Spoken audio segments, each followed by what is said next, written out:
Le cessez-le-feu avec l'Iran est-il toujours en place? Eh bien, vous savez, il y a toujours une raison à tout.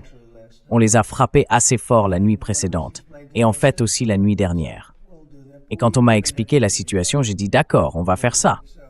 Mais on les a quand même un peu secoués, il faut le dire.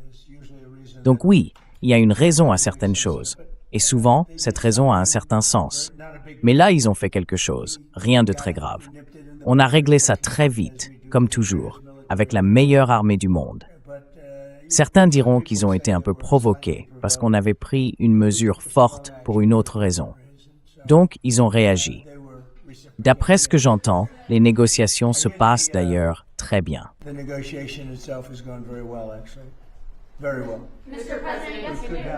Très bien.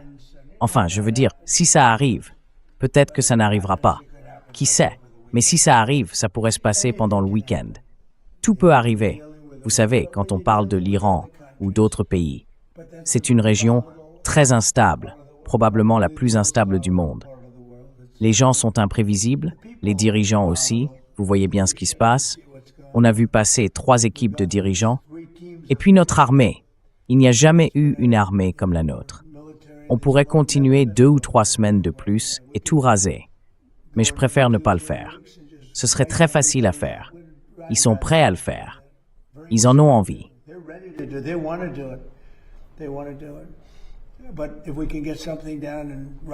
Mais si on peut mettre quelque chose par écrit qui permette d'obtenir le même résultat sans que tout le monde y passe, j'aimerais le faire. Et je pense que la plupart de mes collaborateurs aimeraient aussi le faire. Aujourd'hui, on a encore battu un record à la bourse.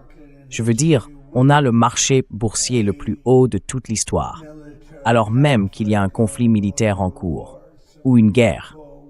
Certains appellent ça une guerre, d'autres disent une opération militaire.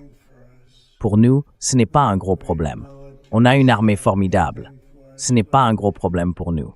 Mais si je n'avais pas fait ça, j'ai parlé avec des gens comme Peter, de grands experts financiers, Scott, Howard et beaucoup d'autres. Je leur ai dit, vous savez, on vient d'atteindre le plus haut niveau de la bourse de toute l'histoire. Les plans d'épargne retraite de tout le monde n'ont jamais été aussi élevés. Tout le monde gagne beaucoup d'argent.